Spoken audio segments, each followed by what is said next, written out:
piedras no tienen ninguna forma externa así plana. A la profe Hilda y a la profe Graciela no les gusta decir piedra, pero yo sí la uso, la palabra. Bueno, entonces hay sustancias microcristalinas, que sería el caso este de las anedrales, que vemos acá abajo, que nosotros por afuera no le vemos forma de cristal, pero por adentro sí son pequeños cristales que no tienen un largo alcance, pero dentro de ese pequeño espacio sí están perfectamente ordenados sus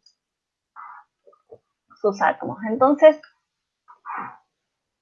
si nosotros podemos utilizar alguno de estos equipos que nos permiten ver la estructura interna, vamos a ver que están ordenados. Uno de los equipos que se puede usar para conocer esta forma interna es el equipo de difracción de rayos X, que vamos a ver más adelante cuál es su funcionamiento, pero lo que nosotros estamos haciendo es impactar en el cristal con un haz de rayos X, y ese haz de rayos X va a empezar a rebotar en los distintos átomos y después nos va a dar un patrón de puntos. En ese patrón de puntos nosotros nos vamos a poder dar cuenta si está ordenado o no está ordenado.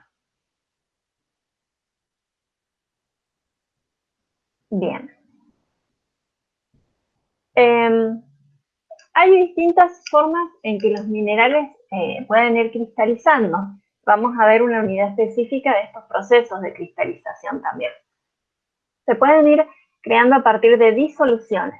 Una disolución es una solución saturada que por distintas razones de cambios de presión, cambios de temperatura o una evaporación lenta, va a ir disminuyendo la cantidad de solvente. Entonces ese soluto se va a ir concentrando cada vez más hasta que llega un momento que empieza a precipitar y ahí se van a empezar a formar los cristales. También se pueden formar a partir de fundidos, como sería el magma. Nosotros tenemos un magma que está a mucha profundidad, mucha presión, mucha temperatura, y cuando se forma cuando hay algún cambio, ya sea porque va ascendiendo o porque baja la temperatura o porque cambia la presión, se empiezan a precipitar algunos cristales. A veces también la incorporación de algún nuevo catión dentro de ese fundido hace que cambien los KPS, que eso lo deben haber visto ya en química, y entonces empieza a precipitar cierto catión o cierta fracción de ese fundido. Y también se pueden formar cristales a partir de vapores. En algunas fumarolas, por ejemplo, alrededor del huequito por donde va saliendo ese vapor, se van precipitando cristales de azufre. Entonces, podemos tener un cristal que viene de una solución líquida, de una solución sólida, fundida en realidad, o de una solución en estado gaseoso. Entonces, de cualquiera de los distintos estados de agregación de la materia, nosotros podemos, a través de alguna transformación de cambios de presión y temperatura, se pueden ir formando distintos cristales. Estos cristales, la forma que van a tomar, depende mucho también del espacio que tengan para desarrollarse. No es lo mismo que estén en un espacio confinado y que estén creciendo todos a la vez y se empiecen a chocar, a que estén creciendo en una cueva, por ejemplo, donde tienen libertad para seguir creciendo, y por lo general en las cavernas tenemos cristales mucho más grandes y mucho mejor desarrollados. Entonces, los átomos, cuando nosotros los tenemos en un líquido o en un gas, están desordenados. Pero cuando cambian estas condiciones de temperatura, presión y también la concentración, en el caso de que se vaya evaporando el solvente, se van a ir agrupando en un orden cristalino. Fíjense la cantidad de veces que hablé de orden cristalino. Entonces vamos a tener en cuenta que esa es la parte importante para estudiar un cristal. Recordemos también que todos los minerales son cristales, pero no todos los cristales son minerales. Entonces, para poder estudiarlos, nosotros vamos a tener en cuenta los elementos de geometría. Acá ya nos vamos a relacionar la materia con un poquito de matemática, pero matemática de la primera, de la primaria. Fíjense que tenemos caras, aristas y vértices. Las caras son planos, las aristas son líneas y los vértices son puntos. Entonces, una cara, yo acá tengo una pieza de rompecabezas. Esta sería una cara. La línea que une dos caras es la arista. Y el punto que une tres caras o tres aristas se llama vértice. En este caso yo digo 3, pero pueden ser distinta cantidad. Y tenemos el teorema de Euler, que dice que el número de caras más el número de vértices es igual al número de aristas más 2. Yo acá tengo un cubo, la cantidad de caras que tiene es 6, tengo 4 verticales, una arriba y una abajo, serían 6. Los vértices, tengo 4 vértices arriba, 4 vértices abajo, son 8. 6 más 8 tendría 14. Y ahora las aristas. Tengo 4 aristas que vienen verticales. 4 aristas que vienen desde donde estoy yo hasta donde están ustedes, ¿sí? Y también tenemos 4 que van paralelas. 1, 2, 3 y 4. Entonces tengo 4 así, más 4 así, ya son 8, más las 4 verticales son 12. Más 2, 14. Entonces ahí tenemos que se cumple el teorema de Euler, 14 de un lado y 14 del otro. Bien. Esta misma cuenta después ustedes la pueden ir haciendo con todas las otras formas que yo les fui pasando para que vayan realizando en la casa. Con cualquier forma van a ver que se cumple el teorema de Euler. Bueno, el orden interno tridimensional de un cristal es la repetición de un motivo. Este motivo nosotros le llamamos motivo a algo que puede ser un átomo o puede ser un grupo de átomos, puede ser una molécula incluso. Esta molécula o este átomo se va a ir repitiendo siempre en los 3 ejes. En el eje horizontal, o sea, ancho, largo, profundidad. Bien.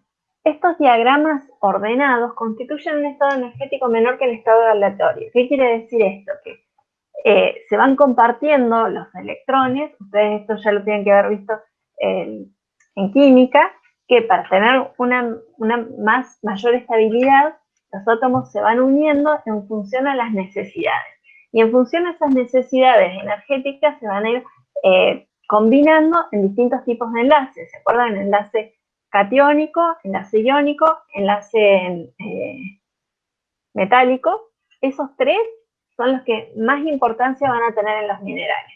Después tenemos también algunos enlaces débiles, como el enlace de Van der Waals y el puente hidrógeno, que esos son enlaces como residuales, de esas energías que quedan libres, y nunca van a formar un mineral entero esos enlaces solitos, sino que siempre van acompañando a los otros enlaces. Por ejemplo, en el grafito nosotros tenemos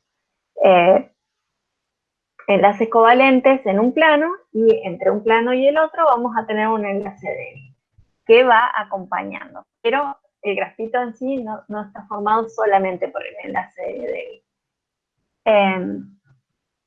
Bueno, entonces este mismo motivo se está viendo en función a la simetría que tenga. No todos los minerales tienen la misma simetría.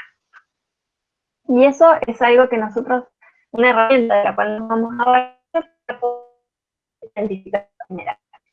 Entonces, estas operaciones de simetría que nosotros vamos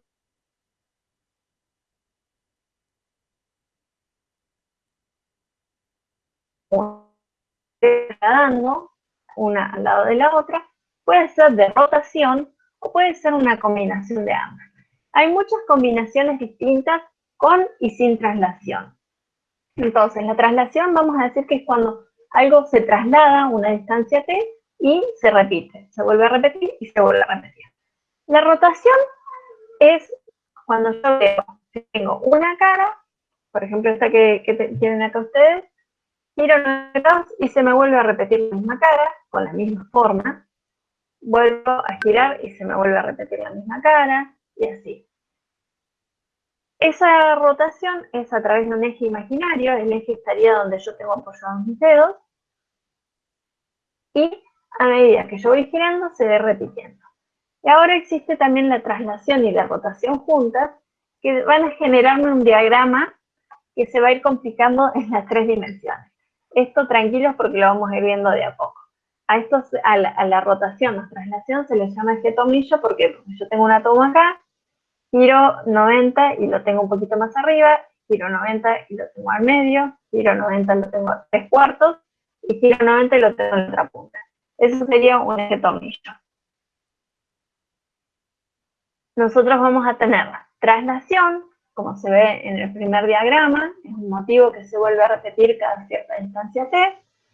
Tengo la rotación, que a medida que voy girando se va repitiendo, y la traslación y rotación juntas me van a generar este eje tornillo.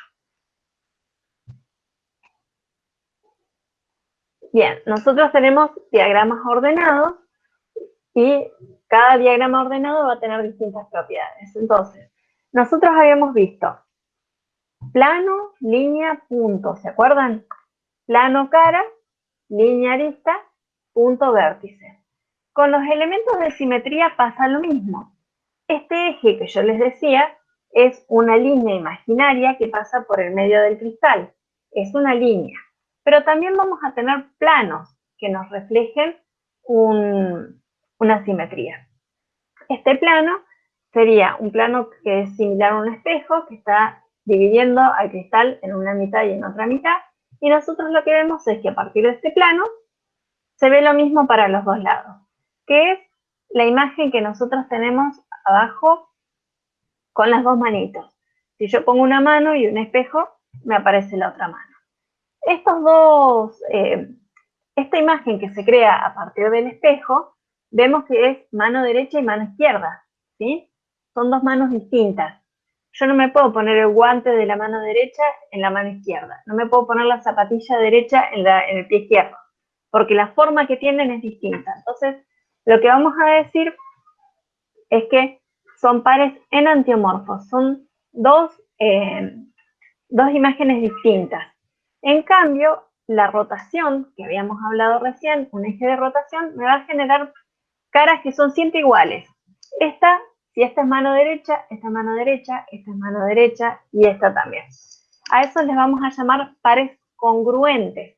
Los pares congruentes son iguales. En cambio, los enantiomorfos son distintos. Además de tener el plano de simetría, que es un plano, y el eje, que es una línea, vamos a tener un punto. El punto es un punto imaginario que nosotros tenemos adentro del cristal y a partir del cual lo que está de un lado es idéntico del lado opuesto. Y ahí estarían las manitos que están más a la derecha en la imagen, que tenemos una para arriba y una para abajo. Ahí tenemos también pares enantiomorfos. Entonces vamos a decir que el plano que me crea un espejo y el par de imágenes a partir de un centro de simetría van a ser enantiomorfos. En cambio, el eje me va a crear pares congruentes. Ustedes interrúmpanme y vayan preguntándome todo lo que vayan teniendo dudas. Por favor. Bien.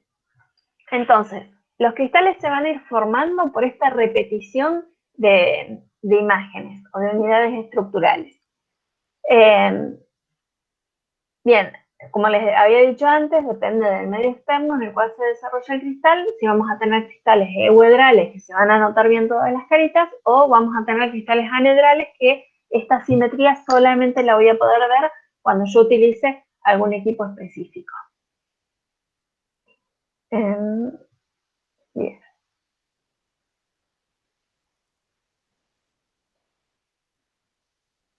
Bueno, cuando nosotros tenemos una simetría interna ordenada,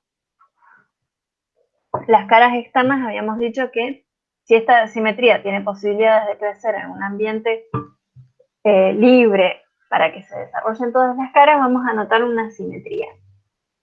Y lo que fue observado por Steno, que este es uno de los que yo ya les dije que si se toma esta ley en el examen, es que los ángulos entre las caras equivalentes de los cristales de la misma sustancia medidos a la misma temperatura son constantes. ¿Qué quiere decir esto?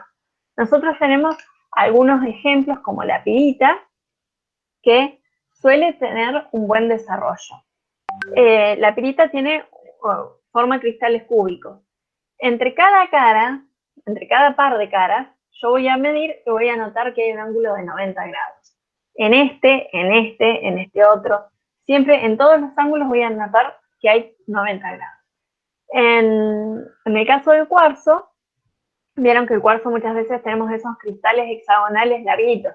Entonces, en esa sección hexagonal, yo voy a tener siempre 120 grados entre una cara y la otra. Pero con respecto al eje vertical, voy a tener un ángulo de 90 grados. O sea, en el plano horizontal, 120, 120, 120, y en el plano vertical, con respecto a ese, 90. Y siempre se repite. Para poder medir estos ángulos cristalinos se utilizaba este elemento que es un goniómetro. En el goniómetro existen goniómetros de contacto, que el goniómetro de contacto nosotros lo que tenemos en el laboratorio son un par de paletitas unidas con un alfiler, con un ganchito mariposa, que lo vamos corriendo, entonces apoyamos en el cristal y después medimos con un transportador común. Este que está en la imagen es un goniómetro de reflexión, que lo que hace es traer la luz del sol o una luz artificial que rebote en una cara del cristal y ver para dónde ilumina. Entonces, ahí podemos ir midiendo los ángulos de cada una de las caras con bastante precisión, mucha más precisión que el goniómetro de contacto, y a partir de ahí podemos ir midiendo los ángulos internos de las caras cristalinas. Esta fue una de las primeras formas de identificar un cristal y que realmente daba muchísimas herramientas de estudio. Ahí se ve un goniómetro de contacto, que son un par de paletitas. Este ya tiene incorporado la reglilla para medir directamente. Entonces nosotros tenemos que la cara interna del cristal, sobre la cara se apoya el goniómetro, y a partir de ahí ya podemos ir midiendo los ángulos. Nosotros esta herramienta la utilizábamos en el aula para poder hacer algunas proyecciones, para poder estudiarlo, pero en la actualidad por ahí se utilizan otras técnicas que son mucho más completas, que nos dan muchísima más información de un tirón. Y por ahí no son estudios tan caros. Bien, entonces esta forma externa del cristal, cuando está bien formado, nos va a reflejar todos los elementos de simetría que tenemos en el cristal. Entonces, a partir de ahí nosotros vamos a poder hacer una importante clasificación de los minerales. Que bueno, para estudiar cualquier cosa, minerales, animales o vegetales, siempre es importante la clasificación porque nos ordena mucho. Bueno, cuando nosotros tenemos cristales imperfectos, que suelen ser la mayoría, necesitamos sí o sí recurrir a otro tipo de técnica. Entonces, nosotros vamos a ir primero estudiando todos los elementos de simetría sin traslación. Sin esta traslación que habíamos dicho, nada de ejes, tornillo, nada de eso. Vamos a ver los tres elementos: plano, plano de simetría, centro de simetría y ejes de simetría. Los ejes de simetría, yo acá estaba con mi cubo, que cuando yo giro, se repite la cara 4 veces. Entonces a este le vamos a llamar tetragira. Es un eje de simetría de orden 4, porque en realidad, cuando giro 360 grados, se me repite la cara 4 veces. Pero también se me puede llegar a repetir 6 veces, en el caso de tener una figura hexagonal como un cuarzo. Puede llegar a repetirse 3, puede llegar a repetirse 2, o puede que no se repita nunca, que en este caso le vamos a llamar de orden 1. Entonces, los ángulos de rotación para el de orden 1 va a ser 360, para el de orden 2, 180, para el de orden 3, 120, para el de orden 4, 90 y para el de orden 6, 60. Esos van a ser los ejes de simetría que nosotros vamos a estudiar. Al de orden 1 no le llamamos de ninguna forma especial porque directamente no se repite. Al de orden 2 le vamos a llamar digira, con D, digira. Al de orden 3, trigira. Al de orden 4, tetragira. Y al de orden 6, hexagira con H. Bien, en algunas otras bibliografías le llaman eje binario, ternario, cuaternario o, no sé, Marcos, el de orden 6, ¿cómo le llaman? Escenario. Eje escenario. Bien, nosotros que nos guiamos más por el Dana, le llaman digira, trigira, tetragira y hexagira. Bien. Seguimos. Cada uno de estos ejes tiene una forma de graficarlo. Nosotros vamos a ver un poquito más adelante lo que son las proyecciones estereográficas, y en esas proyecciones vamos a utilizar símbolos. Para este de orden 1, acá está dibujado un punto, pero nosotros en realidad directamente no lo consideramos porque es una cara que se repite una sola vez, o sea, no tiene una repetición en realidad. Es una cara única. En el de orden 2, si ustedes se fijan, tienen una especie de óvalo pintado de negro. Y esto es importante, que es una figura llena. Después en el ternario tenemos un triángulo, que está también todo negro. Acá fíjense que tenemos pares congruentes. Esta coma, que está acá, dibujada, cuando gira 180 grados, la línea que quedaba para arriba, cuando gira 180 queda para abajo. Eso es porque son pares congruentes y no enantiomorfos, como es el que crea un espejo, ¿sí? Yo acá podría decir que tengo una digira y no tengo ningún plano de simetría, ¿sí? No está combinada, no hay dos operaciones combinadas, es una sola, tengo únicamente la digira.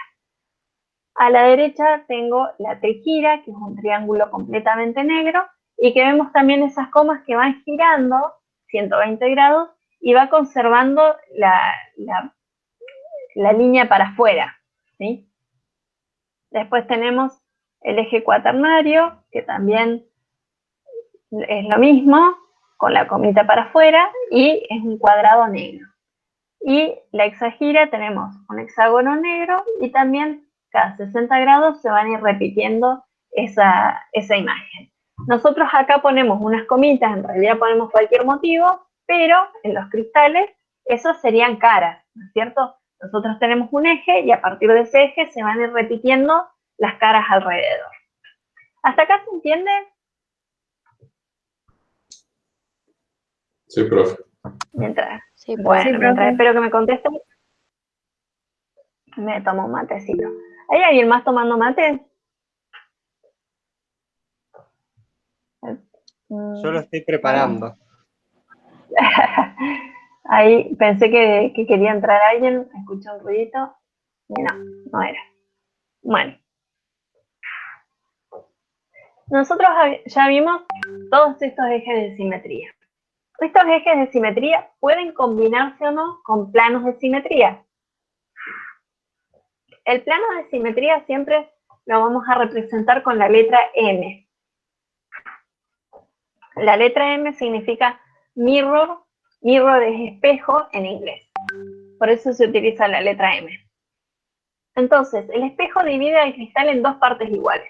Nosotros tenemos ahí una imagen de una forma que no tiene una simetría muy clara. No es como un cubo que uno sí le encuentra un montón de elementos de simetría. Sin embargo, ahí podemos ver que donde está dibujado el plano gris, sí hay una simetría. Lo que tengo a la derecha se me repite a la izquierda.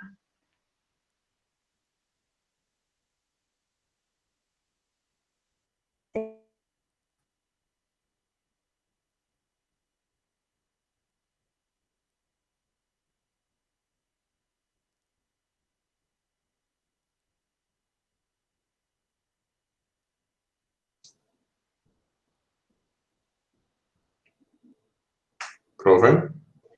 ¿Sí?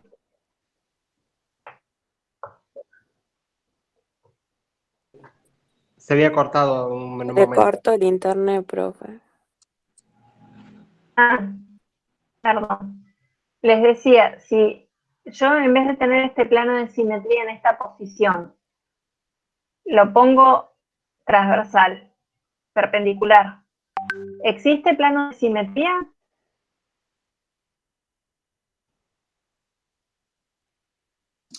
Sí, profe. ¿Sí? ¿Están todos de acuerdo?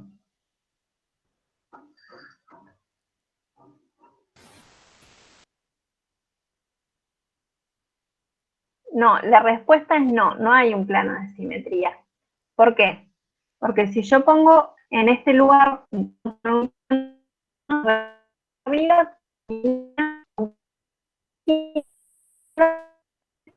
dos caras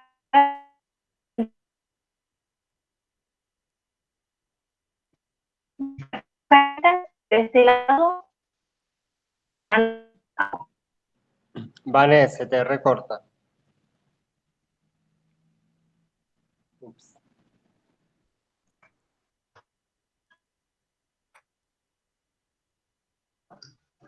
Me cambio de lugar a ver si se escucha mejor.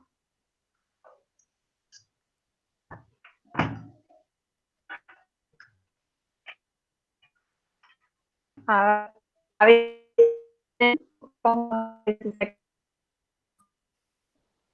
bien, acá les decía que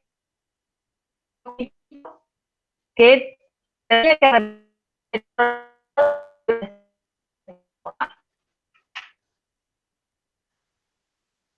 ¿sí? No, no se escuchó bien. No, profe, o sea, usted a medida que habla se va cortando, se escucha media las palabras que dice. Oh. Bueno.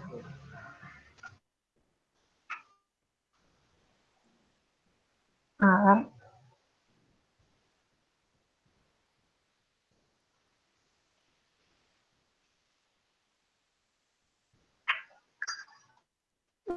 Necesito que voy a ver si puedo solucionar.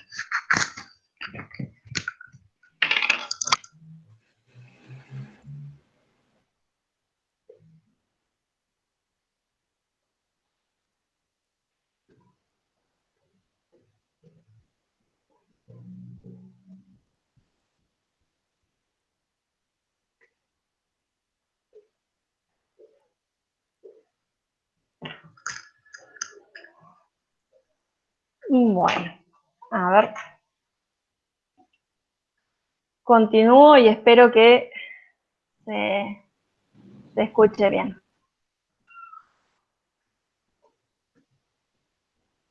Bien, lo que les decía es que en este caso no existe una simetría transversal porque las caras no coinciden de un lado y del otro. Bien, y acá lo que tenemos es un centro de simetría. A partir de este punto central, yo voy a ir hacia un lado y veo que tengo esta cara chiquita, por ejemplo. Y hacia el otro se vuelve a repetir esta cara chiquita. Ese mismo centro de simetría tiene que actuar en todas las caras de la figura. Entonces, tengo que ver esta cara larga que está en la parte de atrás, en el frente, justo en la parte opuesta al centro de simetría. También tenemos esta cara, que es como un rectángulo que le falta ¿sí? Esta cara también se me repite del lado de atrás. Y así con todas las caras. Yo digo que tengo un centro de simetría cuando absolutamente todas las caras están repetidas en el lado opuesto. Bien, entonces existen, además de los ejes de simetría, que serían ejes de rotación, vamos a tener los ejes de rotoinversión. Estos ejes de rotoinversión, nosotros vamos a notar que tiene una parte que gira y una parte que se invierte, ¿sí? Entonces, al centro de simetría le vamos a llamar eje de orden 1 negativo. Se escribiría o el 1 barra encima. Bueno, eso PowerPoint no lo podía poner, pero sí le hace la raya. En este caso nosotros tenemos que el motivo original gira 360 grados, que en realidad esto significa que no va a ningún lado, que se queda en el mismo lugar, y después es invertido con respecto al centro. Acá decimos que gira 360 grados y después se invierte para poder explicar por qué le llamaríamos -1. Pero existe la misma operación para el resto de los ejes de simetría, que sería -1, -2, -3, -4 y -6. En el caso del -1, nosotros tenemos la coma acá. Fíjense que en vez de tener un círculo, tenemos una esfera. A esta esfera le hemos dibujado el ecuador gris.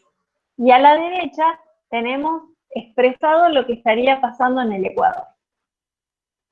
¿Se escucha bien? Sí, profe. Sí, profe. Ahora Bueno. sí se escucha bien. Sí. Bueno, genial. Entonces, tenemos este motivo pasó por el centro de simetría y aparece del otro lado, pero en la parte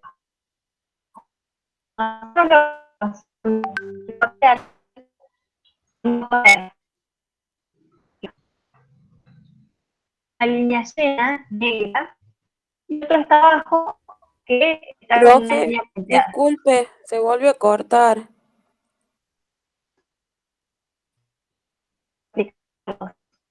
Acá tenemos un plano ecuatorial que había dibujado y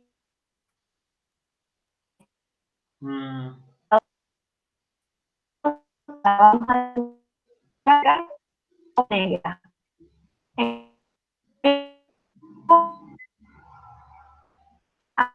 Decir que hay un centro de simetría de un lado arriba, está del lado opuesto, está abajo. De este lado y de otro estar abajo. Ahora vamos a ver qué pasa con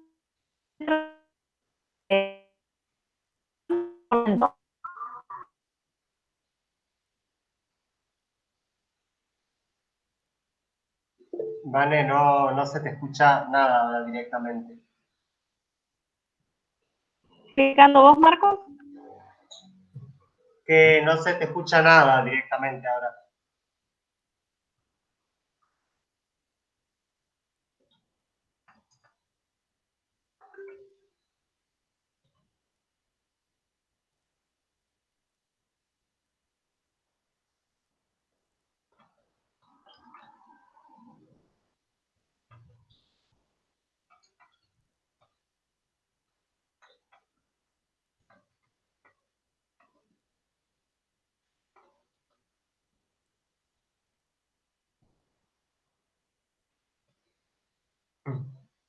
A ver, chicos, esperen un segundito que trato de conectarme con Vane a ver si podemos arreglarlo.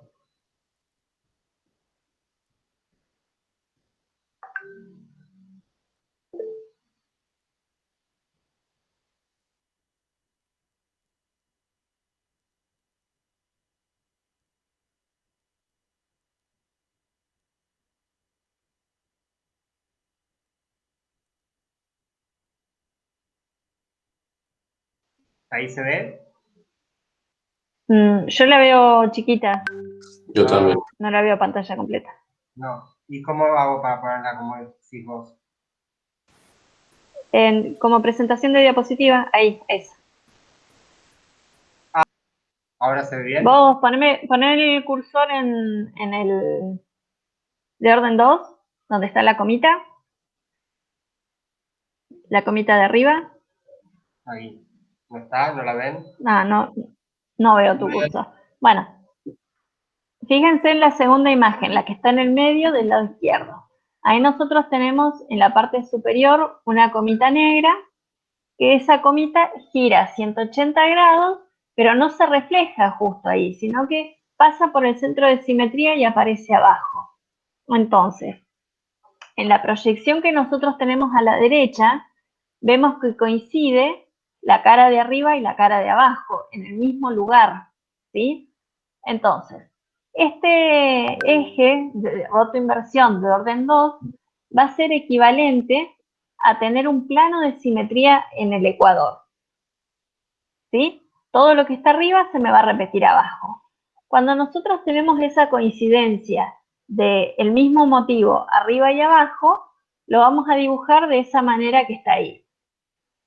Círculo o imagen blanca con la imagen negra adentro. ¿Sí? Esa va a ser la forma de expresarlo. Si seguimos, abajo tenemos el eje de rotoinversión de orden 3.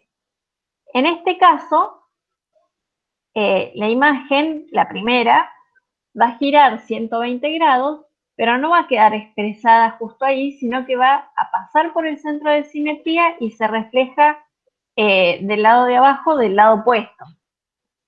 Y así, si nosotros seguimos esta secuencia, nos va a quedar como si fueran 3 caras arriba y 3 caras abajo. Esto por ahí es un poco difícil de imaginar, pero si nosotros tenemos un cubo y lo ubicamos con un vértice arriba y un vértice abajo, vamos a notar que tenemos 3 caras que están mirando para arriba y 3 caras que están mirando para abajo. Cada una de esas 3 caras está separada de la siguiente cada 120 grados. Entonces, ese es un ejemplo. Si ustedes tienen algún cubo a mano, no sé si alguno ya empezó a hacer las figuras que yo les mandé la semana pasada, van a poder, claro, ese sí tendría un centro de simetría, porque lo que tengo arriba de este lado, justo del lado opuesto, voy a tener una parte abajo. Entonces, cuando yo tengo la trigiroide, que se llama así, estas son las, fíjense que antes habíamos hablado de digira, trigira, tetragira y hexagira, a estas las vamos a llamar giroides. Digiroide, trigiroide, tetragiroide y hexagiroide. Entonces, cuando tengo la trigiroide, incluye un centro de simetría, porque tengo algo acá y del lado opuesto lo tengo del otro lado. En el caso de la digiroide, nosotros no la nombramos nunca porque es equivalente a un plano de simetría. Entonces directamente hablamos de plano de simetría y no de giroide. Y acá no incluye un centro de simetría, porque la figura que yo tengo de este lado, del otro lado no la tengo, ¿sí? A 180 grados en el lado opuesto no existe. Entonces, esta que es impar, sí me va a incluir el centro de simetría, pero esta otra que es par, no. Ahora vamos a la tetragiroide. En este caso, yo tengo la primera imagen, giro 90 grados, pero no se representa de ese lado, sino que se representa del lado opuesto, y así sucesivamente. ¿Con qué me voy a encontrar? Con algo parecido, pero no tanto. Acá tengo 2 caras que están mirando para arriba y 2 caras que están mirando para abajo, y están cruzadas a 90 grados. Como la tetragiroide viene de un número par, yo no voy a tener un centro de simetría, porque acá voy a tener la cara arriba y del otro lado también está arriba. Si yo tuviera centro de simetría, del otro lado tendría que estar abajo. ¿Sí? Entonces acá lo que tengo van a ser 2 caras arriba y 2 caras abajo. La trigiroide y la tetragiroide son únicas, no son idénticas a otro elemento de simetría. En el caso del 1 negativo, estábamos hablando de centro de simetría y el 2 negativo es plano de simetría. Ahora vamos a ver qué pasa con la hexagiroide. En la hexagiroide yo tengo una carita que gira 60 grados nada más y pasa por el centro de simetría y se representa del lado de abajo. Si yo vuelvo a repetir esto, me va a quedar como estoy viendo ahí a la derecha. Tengo 3 caras arriba y 3 caras abajo que coinciden una arriba de la otra. No es como en el caso de la trigiroide, que están alternadas. Entonces, en el caso de la hexagiroide, es como si yo tuviera una trigira con un plano de simetría perpendicular. ¿Sí? Entonces, la hexagiroide no la vamos a utilizar tanto porque tenemos dos elementos de simetría simples que coinciden con este elemento de simetría.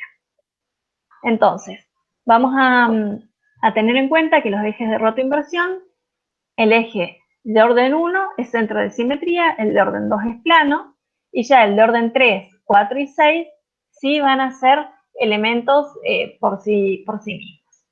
Bien. Pasamos a la diapositiva siguiente. ¿Cambió? Dale. ¿No cambió? No, no cambió. Ahí sí. Pero se ve chiquita, ¿no? Sí, se ve chiquita. Ay. Antes también se veía chiquita. Ah, Nunca ¿sí? la vimos. Sí, sigo viéndola chiquita. Ay, no, entonces hay algo que falla con la presentación. ¿Ahora qué voy a hacer una Bueno, cosa? Si querés, me salgo de mi cuenta de Unlar y entro a la mía de Gmail, capaz, seguimos ahí. y a ver si la agrando un poco así, ¿no? Ahí sí se ve un poquito más grande. Un poquito más grande. Bien, entonces nosotros ya vimos algunos elementos de simetría que son elementos aislados, pero cuando nosotros tenemos un cristal nos vamos a ir encontrando con estos elementos combinados, ¿sí? Hay algunas combinaciones que sí se pueden dar y otras que no. Entonces nosotros acá en la imagen tenemos algunos elementos de simetría expresados en función de la simetría cristalina. Fíjense que el primero tengo una hexagira. Es un hexágono todo negrito, ¿sí? En el que sigue tenemos una tetragiroide. Ahí lo que tenemos es el cuadrado hueco con un óvalo negro. Por eso yo les decía que era importante que en las giras los dibujos son llenos y en las giroides son dibujos huecos. En la imagen siguiente es el ejemplo que yo ya les había puesto como centro de simetría. Y por último tenemos plano de simetría. Todo esto son elementos de simetría sin traslación, que son los que vamos a ir estudiando primero.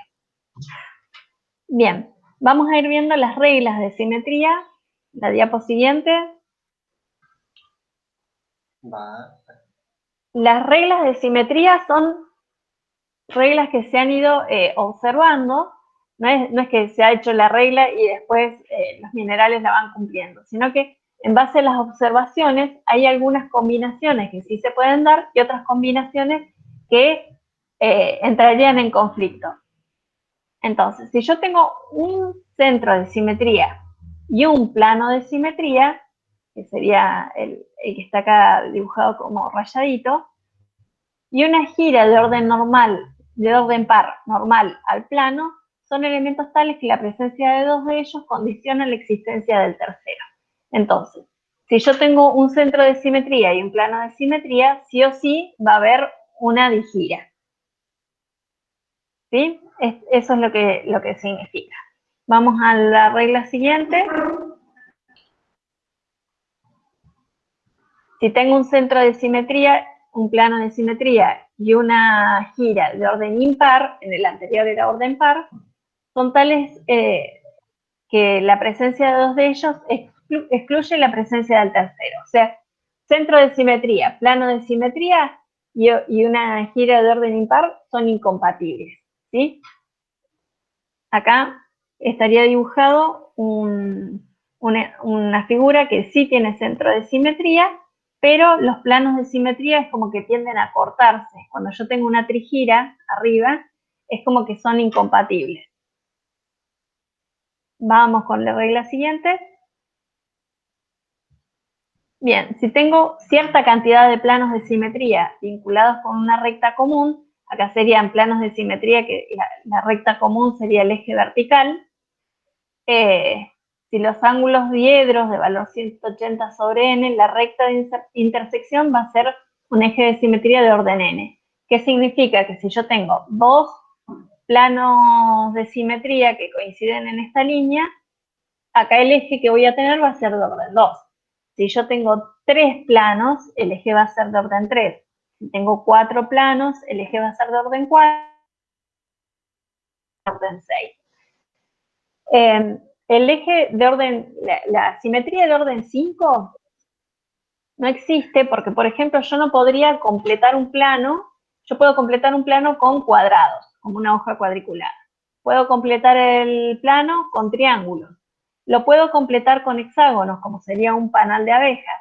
Pero si yo intento con pentágonos completar el plano, me quedan huecos, me quedan espacios huecos. Y eso es incompatible con la solidez que tiene que tener un mineral. Bien, vamos a la última regla de simetría. A ver, Bien, si yo tengo una cantidad de digiras coplanares, las digiras son estas líneas que están dibujadas acá. Yo estoy señalando con mi cursor. Ahí tenemos en el plano horizontal 2 líneas pintadas de verde. Bien, esas son las digiras coplanares. Son digiras que están en el mismo plano, o sea, en el plano horizontal perpendicular al eje vertical. Si yo tengo una cantidad de n de digiras en ese plano, van a formar entre sí ángulos iguales de valor 180 sobre n, perpendicular al plano que las contiene. Y existirá un eje de simetría de orden n. ¿Qué significa esto? Que si yo acá tengo 2 digiras, el eje vertical que está perpendicular va a ser de orden 2. Si yo en vez de 2 digiras en ese plano tuviera 3, el eje vertical va a ser una trigira. Si yo tuviera 4, va a ser una tetragira, y si tuviera 6, va a ser una hexagira. ¿Sí? Esas serían las reglas de simetría.